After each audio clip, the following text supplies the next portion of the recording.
우리 다 같이 누가복음 13장 6절에서 9절의 말씀을 봉독하시겠습니다. 이에 비유로 말씀하시되 한 사람이 포도원에 무화과 나무를 심은 것이 있더니 와서 그 열매를 구하였으나 얻지 못한지라. 포도원 지기에게 이르되 내가 3년을 와서 이 무화과 나무에서 열매를 구하되 얻지 못하니 찍어 버리리라. 어찌 땅만 버리게 하겠느냐. 대답하여 이르되 주인이여 금년에도 그대로 두소서. 내가 두루 파고 거름을 주리니 이후에 만일 열매가 열면 좋거니와 그렇지 아니면 찍어 버리소서 하였다 하시니라. 아멘. 새벽에 오신 여러분 한 분 한 분 예수님의 이름으로 환영하고 축복합니다. 우리 하나님께서 여러분을 위하여 예비하신 귀한 축복을 받으시고 누리시고 나누게 되시길 주님의 이름으로 축복합니다. 같이 한번 하겠습니다. 하나님께서 주신 기회를 붙잡자. 이 주제를 가지고 기회 시리즈 말씀을 나누고 있습니다. 오늘 19번째, 오늘 말씀의 제목은 한 번 더 남은 기회입니다. 한 번 더 남은 기회. 어떤 사람이 자기 포도원에 무화과 나무를 심었습니다. 때가 이제 이르러 열매를 얻을까 해서 찾았지만 찾지를 못했습니다. 그래서 화가 난 주인은 과원지기를 불러서 열매 맺지 못하는 무화과 나무를 찍어버리라고 했습니다. 그때 이 과원지기는 금년에는 그냥 두십시오. 제가 열심히 갖고 보겠습니다 하고 애원을 합니다. 자, 그 후에도 열매가 없으면 그때 찍어버리십시오. 자, 이거는 예수님께서 말씀하신 비유입니다. 자, 이 말씀이 오늘 이 비유가 저와 여러분에게 어떤 깨달음으로 올까요? 우리가 무엇을 붙잡고 가야 될까요? 인생은 기회인데 인생은 그때그때 순간순간이 기회고 선택을 해야 되고 분별해야 되고 하나님의 지혜로 나가야 되는데 오늘을 살아가는 저와 여러분들에게 이 말씀이 어떤 의미로 우리에게 다가올까요? 첫째로 나무는 주인을 위해서 있습니다. 나무는 나무 자신을 위해서 있는 게 아니고 나무의 존재 이유가 있습니다. 특히 무화과 나무는 잎이 무성하다고 존재 이유를 갖는 것이 아닙니다. 무화과 나무는 이스라엘 백성들에게 아주 친근한 나무입니다. 무화과 나무는 팔레스타인에서 여러 군데에서 볼 수 있는 흔한 나무입니다. 그 땅에 또 사막의 척박한 땅에 잘 자라는 생명력이 아주 강한 나무입니다. 그래서 농부들은 포도원에다가 포도 열매를 하기 위해서 나무를 심고 거기에 땅이 조금 남거나 포도나무 사이에다가 무화과 나무를 심어요. 그러니까 메인은 포도나무고 그 다음에 땅이 조금 여유 있거나 그 사이사이에다가 무화과를 나무를 심습니다. 그런데 오늘 말씀 누가복음 13장 6절에 이에 비유로 말씀하시되 한 사람이 포도원에 무화과 나무를 심은 것이 있더니 그러니까 여러분 이게 이해가 포도원에다 왜 포도나무를 심지 무화과 나무를 심냐? 그러면 여러분 주인 입장에 포도나무를 심고 그 간격에 아니면 끝부분에 포도나무를 심기가 좀 뭐하는데 이럴 때 무화과 나무를 심어요. 자, 심은 것이 있더니 와서 그 열매를 구하였으나 얻지 못하는지라. 자, 영어 성경에는 무화과 나무 한 그루로 나옵니다. 많은 포도나무 있는 그 포도원에 무화과 나무를 심은 거지요. 그런데 이제 이 무화과 나무는 종을 시켜서 심은 게 아니라 주인이 직접 심었습니다. 그러니까 주인이 직접 심었고 포도나무 사이에 무화과 나무가 있기 때문에 그 얼마나 잘 보이겠어요. 주님의 관심이 얼마나 있었겠어요. 깊은 관심이 있죠. 그런데 주인이 무화과 나무에 얻고자 한 것이 뭐냐? 자, 제가 처음에 빨간 글씨로 강조했죠. 그럼 주인이 얻고자 하는 게 뭐냐면 우리 13장 6절 다 같이 합니다. 이에 비유로 말씀하시되 한 사람이 포도원에 무화과나무를 심은 것이 있더니 와서 그 열매를 구하였으나 얻지 못하는지라. 그러니까 주인의 목적은, 무화과나무를 심은 목적은 열매를 구하는 거예요. 열매를 위해서. 그러니까 그 와서 열매를 구했는데 얻지 못했다. 이게 열매, 무화과나무를 심은 주인의 목적입니다. 여러분, 무화과나무는 관상용이 아니에요. 눈으로 쳐다보라고 있는 게 아니고 이름대로 무화과, 이거 한문 용어입니다. 없을 무자, 꽃 화자, 과일 과자. 그러니까 열매는 열매인데 꽃이 없는 열매. 자, 우리 한국에서 흔히 보면은 꽃이 피었다가 꽃이 떨어질 때 그 뒤에, 꽃 뒤에 열매가 맺잖아요. 근데 무화과는 꽃이 없는 과일이라는 뜻이에요. 자, 그래서 꽃도 없고 향기도 없습니다. 아름답게 생기지도 않아요. 관상용으로 보고 꽃이 아름답다. 이게 절대 아니고, 그래서 무화과나무는 아무것도 볼품이 없습니다. 기대할 건 오직 열매밖에 없습니다. 그래서 무화과나무에게 열매가 없으면 그냥 아무것도 아닙니다. 그래서 무화과나무는 열매가, 즉 꽃이 없어서 그런지 생산력이 아주 뛰어납니다. 열매를 아주 많이 맺히죠. 그런데 1년에 3차례 수확을 할 수 있는데 1년에 12달 중에 4, 5월에만 열매가 없고 10개월은 언제나 열매가 있다고 그래요. 찾아보니까.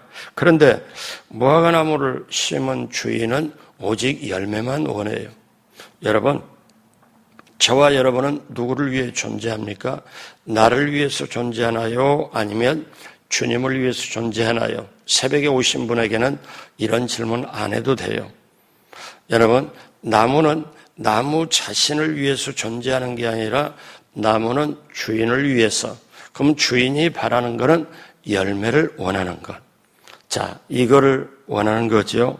그래서 저와 여러분들이 우리가 인생을 왜 사냐? 인생에 3대 명제가 있죠. 내 인생이 어디서 왔냐? 이 땅에 무엇 때문에 사느냐? 그리고 살고 난 다음 어디로 가느냐? 이 문제가 확실하게 해결이 돼야, 분명하게 깨달아져야 인생의 의미와 목적과 보람이 있습니다. 그래서 하나님은 전도서 12장 13절에 인생에 대해 말씀을 하죠.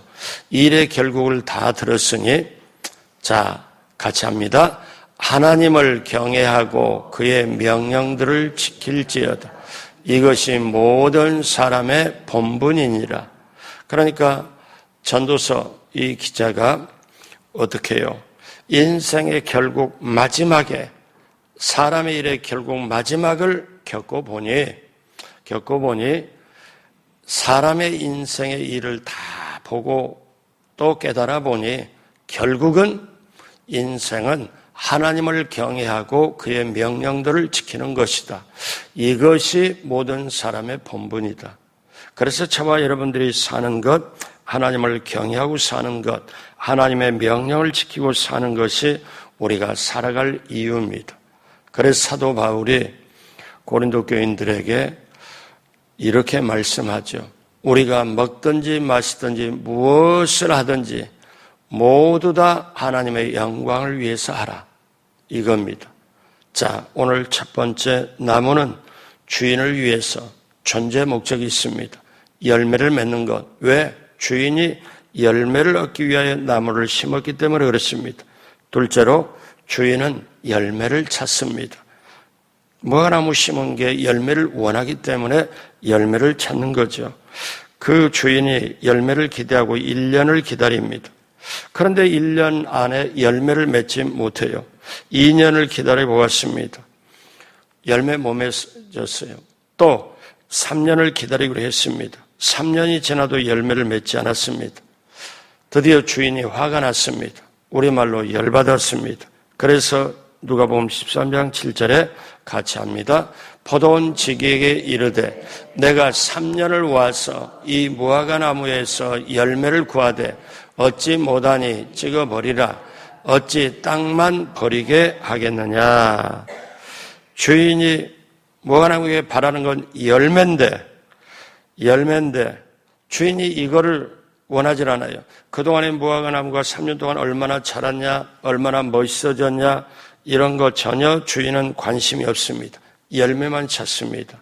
자, 그런데 열매가 안 보입니다. 여러분, 저와 여러분들이 금년을 지금 9월달까지 지금 진행 중이잖아요.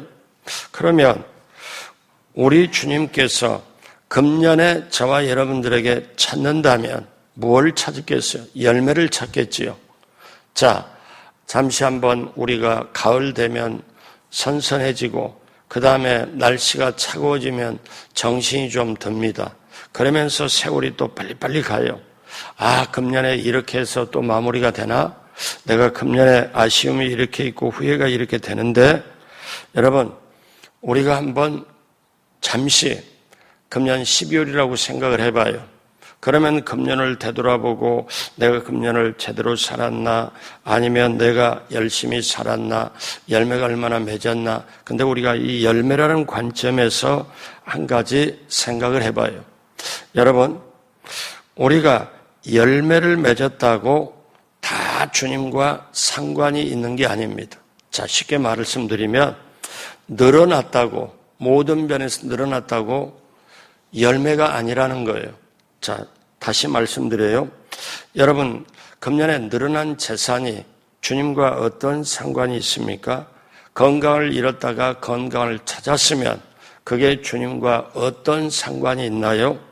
실적을 많이 올린 것이 주님께 정말 상관이 있는 건지, 늘어난 재산으로 주님을 기쁘게 해드렸는지, 늘어난 재산으로 하나님께 기쁘게 하지 못했다면 그거는 재산이 늘어간 재물은 될 수 있어도 열매는 아니라는 거예요. 자, 다시 말씀드려요. 이게 참 중요합니다. 내가 건강을 잃어버렸다가 몸이 아프다가 건강을 되찾았어요. 그것이 주님과 상관이 있고 더 주님을 기쁘게 한다면 이게 열매입니다. 되찾은 열매예요. 자, 건강 얻은 것이 열매가 아니라 건강을 찾아가지고 하나님을 위하여 한 게 열매라는 거예요. 단순히 재물이 늘었어요. 늘어난 재물이 나를 위하고 늘어난 재물이 무조건 우리가 늘어나는 거에 박수를 친다면 그건 재물이 늘어난 거지 주님이 원하는 열매는 아니라는 거예요. 여러분, 이거를 구분할 줄 알아야 돼요. 왜? 한번 생각해 보세요.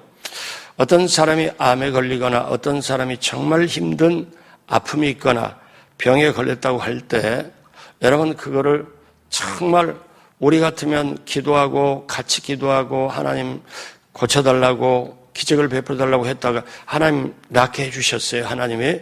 그러면 그 깨달음을 가지고 그 간절함을 가지고 주님을 위해서 내 남은 인생을 되찾은 건강을 어떻게 쓸까, 이렇게 해야만이 이게 주님 앞에 주님이 찾는 열매가 되는 거예요. 그런데 다시 찾은 건강으로 제가 예전에 그런 걸 본 적이 있습니다. 그렇게 술, 담배를 많이 해가지고 폐가 망가졌어요. 그런데 나중에 의사가 경고하니까 이렇게 다 6개월 이상 못 삽니다. 마지막에 그랬더니 이제 어떤 거냐. 정말 간절하게 교회도 잘 안 나와요. 1년에 한두 번 나와요. 부인은 뭐 빠지지 않고 교회 집사님인데, 그러니까 구역 식구들 기도하고 이렇게 기도해서 했는데 정말 하나님의 은혜를 베풀어서 폐가 좋아졌어요. 근데 나중에 보니까 다시 술, 담배를 또 해요. 여러분, 이게 인생의 연약함입니다. 이걸 가지고 뭐라고 할 필요는 없어요. 왜? 약함인데. 그렇다면 우리가 살아갈 때 만약에 금년에 내가 재산이 늘지를 못했다, 늘지 못하는 그 깨달음을 가지고 아, 내가 더 주님께 붙잡아야 되겠다, 주님께 기도해야 되겠다, 이렇게 간다면 그 사람은 늘어나지 않는 걸로 인하여 더 깨달음을 가지고 주님 앞에 나온다는 자체가 열매일 수가 있고요. 건강을 잃어버렸지만 그것 때문에 정말 기도하고 기도해서 기도를 되찾았다면 기도가 열매라는 거예요. 여러분, 이게 주님이 원하시는 거예요. 여러분, 육체를 위하여 아무리 다듬고, 육체를 위하여, 얼굴을 위하여, 피부를 위하여 아무리 다듬고 투자를 해도 70대, 80대로 가면 얼굴에 골짜기 생기고 수분이 빠져서 다 어떻게 됩니까? 이제 마지막 때를 향해서 가는 거잖아요. 여러분, 이게 인생이잖아요. 그런데 주님께서는 우리에게 뭘 찾느냐? 우리에게 열매를 찾아요. 자, 그러니까 한번 보십시오. 여기까지 말씀을 들으면 이 말씀이 이해가 될 거예요. 내가 오늘 사는 게, 내가 오늘 하루 일하는 게, 내가 금년에 재산이 늘고 뭔가 소득이 늘고 그리고 내가 건강이 좋은, 이게 주님과 상관이 있냐 없냐, 이거를 꼭 보셔야 돼요. 이게 연관이 없고 주님과 상관이 없으면 이거는 내 일이죠. 그래서 사도 바울이 너희가 먹든지 마시든지 무엇을 하든지 이 세 가지 우리 다 들어가잖아요. 모두 다 하나님의 영광을 위하여 하라. 주님과 상관 있게 하라. 주님과 관계 있게 하라. 여러분, 그래서 예수 믿는 사람은 먹는 것도 주님과의 관계일. 그래서 어떻게 해요? 우리가 식사를 놓고 잠깐 기도하잖아요. 주님과 관계가 있으니까 감사기도 하잖아요. 사랑하는 여러분, 우리가 인생을 살아가면서 주님은 원하시는 게 열매다. 그러면 내가 순간순간 하는 것 모든 것이 주님과 상관이 있다. 주님과 상관이 있게 우리가 이렇게 인생을 살다 보면 우리 자식들이 일이 안 풀리고 힘들어할 때 더 작정으로 기도하고 이런 모습을 보면 부모가 좋잖아요. 왜? 저 때를 통해서 하나님께 가까워지려고 하는 거구나. 그걸 보면 당장의 일은 풀리지 않았지만은 주님께 가까이 가는 모습을 보고 부모가 좋잖아요. 안심이 되잖아요. 여러분, 인생은 순간순간이 기회입니다. 여러분, 주님은 열매를 찾습니다. 우리가 기도의 열매, 그리고 인내의 열매, 그리고 연단, 그리고 정말 여러분이 꼭 그 기도 하셔야 돼요. 제가 늘 새벽마다 등장할 때마다 예배 때마다 반드시 제가 설교하기 전에 여러분께 하는 말씀 있잖아요. 하나님이 예비하신 축복을 받고 누리고 나누게 해달라. 여러분, 이게 평범한 말 같아도 엄청난 축복입니다. 이걸 붙잡고 기도를 해야 돼요. 금년에 우리가 살아가지만 금년 12월에 내년에 내 인생에, 내 가정에, 내 자녀의 앞길에 어떻게 전개가 될지 우리는 몰라요. 그런데 내가 하나님을 사랑하고 하나님이 나를 사랑하기 때문에 하나님이 사랑하는 나를 위하여 예비한 것은 눈으로도 지금 못 봐요. 당장에. 귀로도 못 들어요. 마음으로 생각하지 못해요. 그런데 성령으로 하여금 우리를 그걸 깨닫게 하고 소망을 줘서 우리가 알게 하기 위해서 그렇게 해주시는 역사이기 때문에 하나님이 반드시 나를 위하여 준비한 게 있구나. 예비한 게 있구나. 주여, 그렇다면 내게 주신 작은 가난의 축복, 큰 가난의 축복, 예를 들면 작은 가난의 축복은 이 땅에서 내가 영혼 잘되고 범사하고 감격게 되는 거고, 큰 가난은 천국에 들어가는 것, 천국에 가서 누리는 것, 이거거든요. 근데 작은 가난을 누리다 보면 주님이 항상 우리에 있으면 천국은 여기 있다 저기 있다 아니라 이미 너의 마음속에 있다. 우리가 하나님 누리는 거예요. 하나님의 나라를 누리는 거예요. 여러분, 저나 여러분이나 주님이 열매를 찾음으로 열매를 정말 주님 기쁘시는 열매를 맺기를 주님의 이름으로 축복합니다. 세 번째, 우리는 마지막 기회를 놓치지 말아야 됩니다. 오늘 본문의 주인은 무화과 나무에게 얼마나 자랐냐, 얼마나 아름답냐 묻질 않습니다. 열매를 요구했는데 열매가 없으니까 찍어버리라. 어찌하면 땅만 버리라. 이렇게 말씀을 합니다. 보십시오. 찍어버리라. 어찌하면 땅만 버리게 하겠느냐. 이거는 주위의 나무에도 피해를 주었기 때문에 찍어버려야 한다고 얘기를 합니다. 이것은 과소만에 해당되는 게 아니에요. 모든 경제 원리에 다 적용이 되고 영적인 원리에도 적용이 됩니다. 자, 여러분 달란트 비유를 알고 계시잖아요. 그런데 달란트 비유에 이해가 잘 되시나요? 5달란트, 2달란트, 1달란트 주고 자, 너희들 이걸 가지고 일을 해라. 그렇게 하고 이제 먼데 가시하고 오셔가지고 결산을 합니다. 5달란트 받은 사람 5달란트를 열심히 노력해 장사에 남겼습니다. 2달란트를 또 남겼습니다. 1달란트 받은 사람은 그냥 그거를 그대로 땅속에다가 묻어두고 보존을 했습니다. 그런데 예수님께서 자, 뭐라고 말씀을 하시느냐?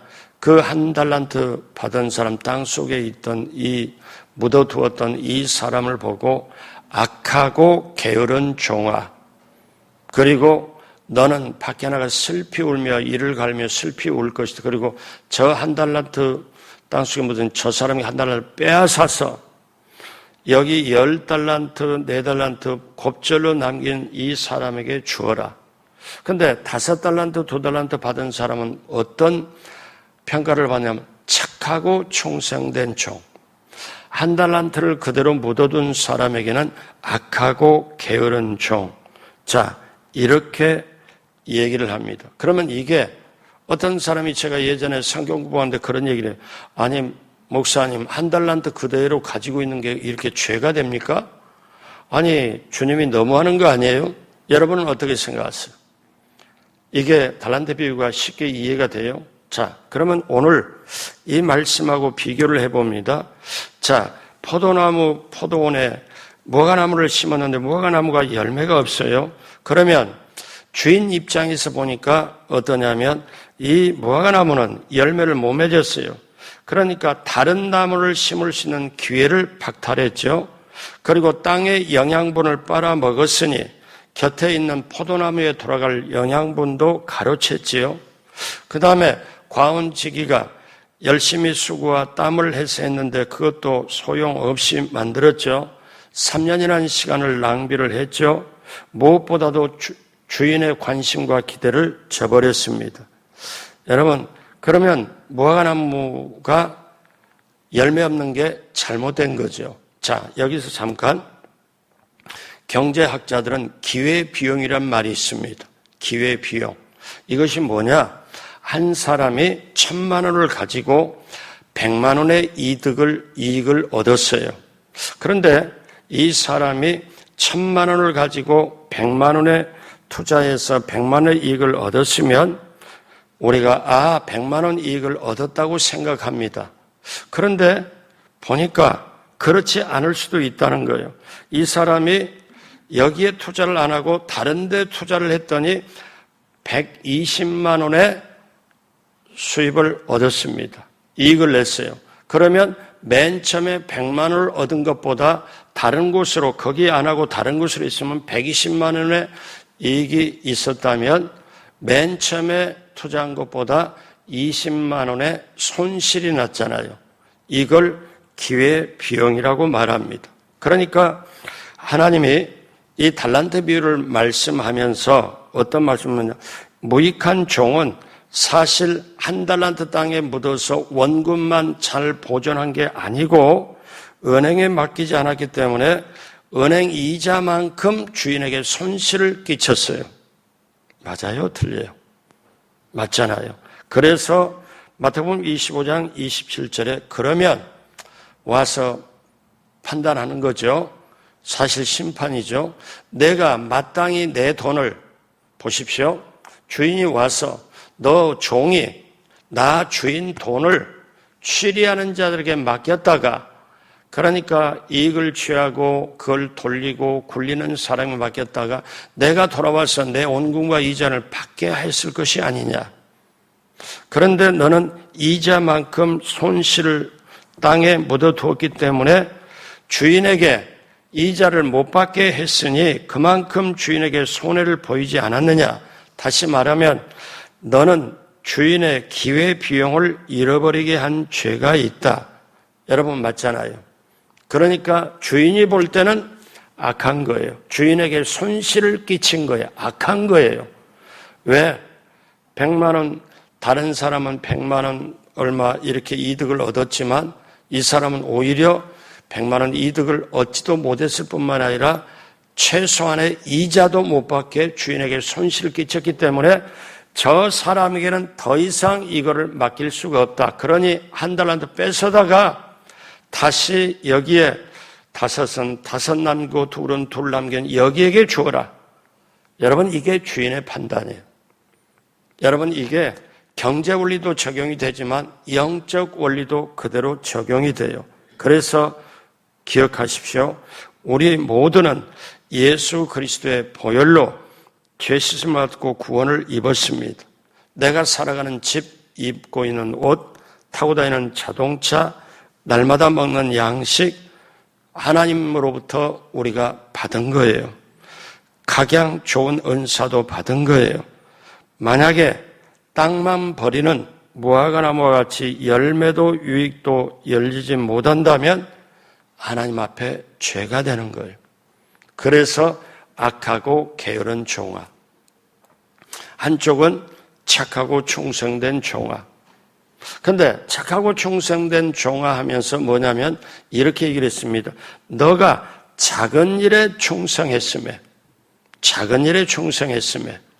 오늘 저와 여러분들에게는 작은 일이 널려 있어요. 내가 하는 일도 있고 모든 것도 있고. 자, 그런데 여기서 이제 마지막으로 우리가 알아야 될 거는 이때 이 땅을 찍어버리라. 나무를 찍어버리라. 그러니까 과원지기가 사정을 합니다. 누가복음 14장 8절로 9절 다 같이 합니다.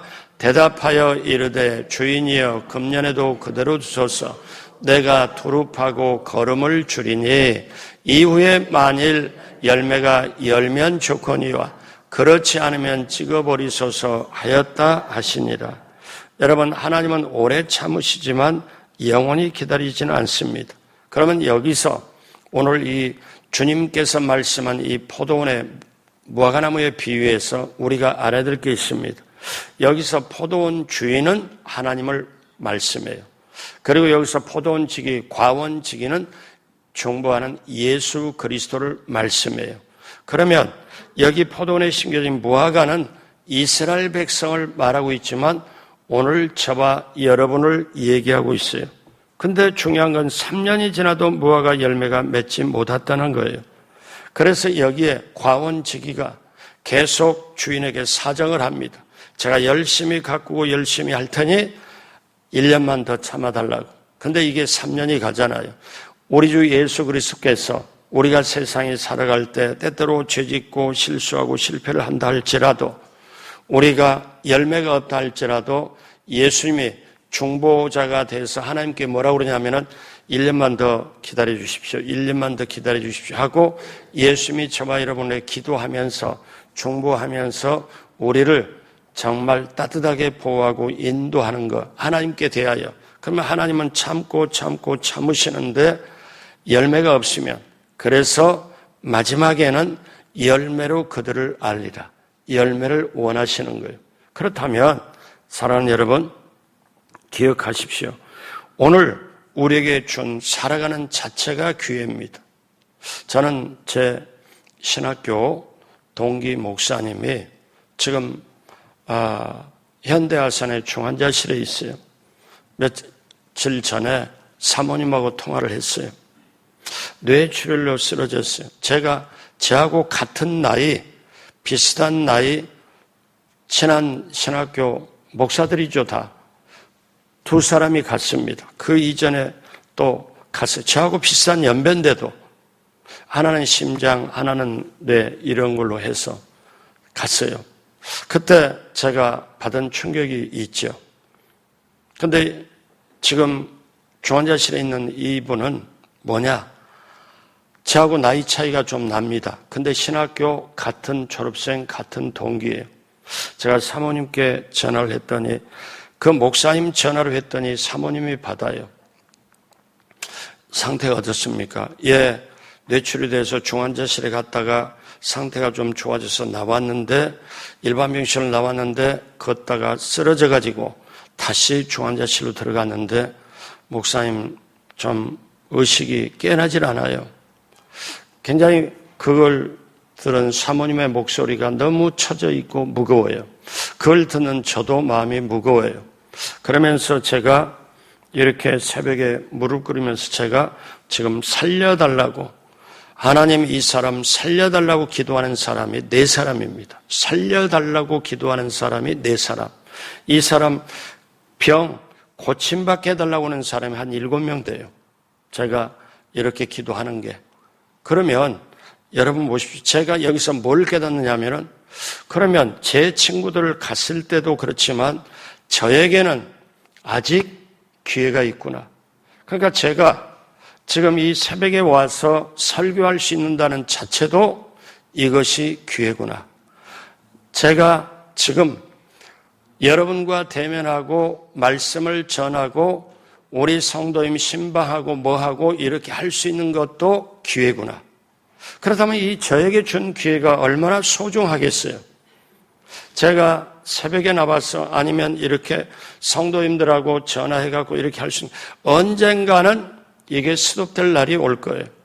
그러기 전에 저에게는 이 동기 목사님의 그 상황을 보고 지금 나는 이렇게, 제가 그분 알거든요. 그분 동기 목사님 교회에 여름에 수련회를 제가 저기 서해안에 가서 하고 또 산속에 가서 그 성도님들 전체를 가서 훈련을 시켜준 적이 2년 제가 있거든요, 예전에. 열심히 한 목사님이에요. 근데 그분은 지금 누워있고 의식이 불명이고 저는 이렇게, 제가 이걸 깨달으면서 제가 지금 현재 담임을 하고 지금 이렇게 하고 있는 자체가 하루하루가 하나님이 저에게 준 정말 귀한 기회구나. 저는 이걸 깨달아요. 사랑하는 여러분, 인생은 선택입니다. 순간순간 뭘 먹을까? 어떤 음식을 먹을까? 어떤 걸 해야 되지? 어떤 옷을 입을까? 작은 선택부터 큰 게 인생은 선택이에요. 근데 그 선택을 잘하려면 분별이 확실해야 돼요. 영적 분별이. 근데 그 분별을 잘하려면 하나님의 지혜가 있어야 돼요. 하나님의 지혜로 영적 분별력을 가지고 잘 선택을 하는 이 3가지가 어우러져서 타이밍과 함께 더불어 기회를 포착하는 거예요. 같이 한번 따라서 하십니다. 하나님께서 주신 기회를 잘 붙잡자. 그 기회를 붙잡고 활용하는 것. 그렇다면 저나 여러분이나 걸어다닐 수 있는 힘이 있다면, 요즘 계속 광고 나가잖아요. 계속 광고, 전도팀을 모집합니다. 그렇게까지 안 해도 되는데 일주일에 한 번 나갈 수 있는 분.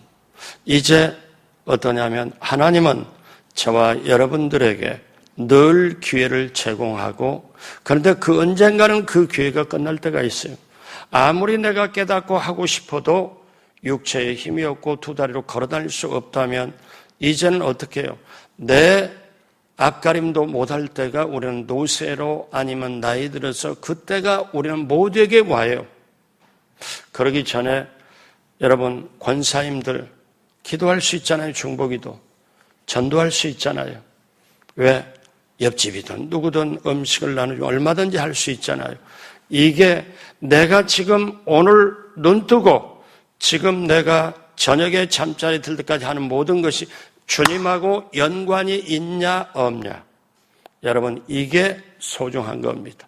사랑하는 여러분, 그러기 위하여 우리는 영혼이 잘되고 범사하고 강건하게 되어야 될 줄로 믿습니다. 그러기 때문에 새벽에 와서 여러분 찬송하고 말씀 듣고 기도하는 여러분이 소중한 거예요. 우리 젊은 집사님들이 와서 새벽에 빠지지 않고 오신다. 얼마나 우리 교회의 희망인지 몰라요. 권사님들의 기도가 있기에 교회가 유지되고 그 기도가 쌓여져 있기 때문에 발전이 되고, 왜 새벽 기도를 하느냐? 우리 개인의 문제를 해결할 수 있지만 새벽 기도가 쌓이면 기도가 쌓이면 하나님이 교회를 통하여 역사를 베풀 수 있고 오늘 말씀처럼 열매를 맺을 수 있기 때문에 이게 중요한 겁니다. 바라기는 저나 여러분이나 우리 교회를 향하여 하나님이 예비한 축복이 있습니다. 그 예비한 축복을 기도로 말미암아 또 열심히 착한 행실로 선함을 나타냄으로 말미암아 예비한 축복을 받으시고 넉넉하게 받으시고 그걸 누리시고 기쁨과 평안과 감사함과 즐거움으로 누리시고 그 영혼 잘되고 범사 잘되고 강건케 되는 그 축복을 나눠드리는 저와 여러분 모두가 되길 주님의 이름으로 축복합니다. 기도하겠습니다. 하나님 아버지 감사합니다. 새벽에 나올 수 있는 건강을 주심을 감사합니다. 새벽에 나올 수 있는 믿음을 주심을 감사합니다. 또 교통 여건을 주심을 감사합니다. 또 경제적인 여건도 주셔서 하루길에 새벽부터 일하지 않고 하나님 앞에 새벽에 나와서 예배드리고 기도할 수 있는 그 여건을 주심을 감사합니다. 성령님 오늘 새벽에 나오신 한 분 한 분 인생을 책임져 주옵시고 그 앞에 주님 예비한 축복의 길이 열리게 하여 주옵시고 기도하고 부르짖는 것보다 내가 정말 하나님의 사람으로 변화되고 하나님이 원하시는 열매를 가득가득 성령의 열매를 맺는 우리 모두가 되게 하여 주옵시고 하나님이 예비한 축복을 받고 누리고 나누는 귀한 축복의 반열에 있게 하여 주옵소서. 감사하며 예수님의 이름으로 축복하고 기도드립니다. 아멘.